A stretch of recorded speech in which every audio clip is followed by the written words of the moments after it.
ఈరోజు నేను మీకు కథ వినిపిస్తాను.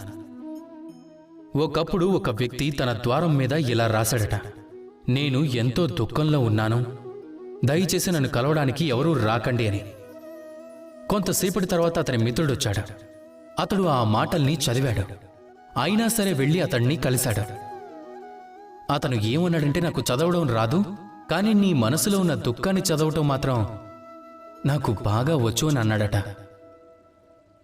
అలాంటి వాడినే మంచి మిత్రుడు అంటారు. ఏ కారణం చేతనైనా మీరు దుఃఖంలో ఉన్నప్పుడు, సమస్యకి పరిష్కారం కనిపెట్టలేనప్పుడు, ఈ లోకాన్నే వదిలి వెళ్ళిపోవాలనిపించినప్పుడు, అప్పుడు కూడా ఈ మిత్రుడు మీ వెంటే వస్తాడు. అతడు మీ సమస్యని పరిష్కరించలేకపోవచ్చు, కానీ నేనున్నాననే ధైర్యం ఇస్తాడు. అతడు మీ దుఃఖాన్ని తగ్గించలేకపోవచ్చు, ఆశాకిరణాలని తప్పకుండా చూపించగలడు. మీరు ఈ లోకాన్ని వదిలి వెళ్ళిపోవలసి రావచ్చు, అప్పుడు కూడా మీతో కలిసి ఉంటాడు ఈ మిత్రుడు.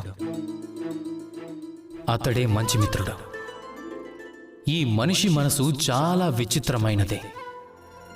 దానికి దేని విలువైనా సరే కేవలం 2 సార్లే గుర్తుకు వస్తుంది. 1 పొందటానికి ముందు, 2 దాన్ని పోగొట్టుకున్న తరువాత. మన మిత్రుల విషయంలో కూడా ఇంతే. ఒకవేళ ఇప్పుడు మీ మిత్రుడు తోడుగా ఉంటే అతనికి కృతజ్ఞులై ఉండండి. అతన్ని సంతోషంగా ఉంచండి, సామర్థ్యాన్ని గుర్తించండి.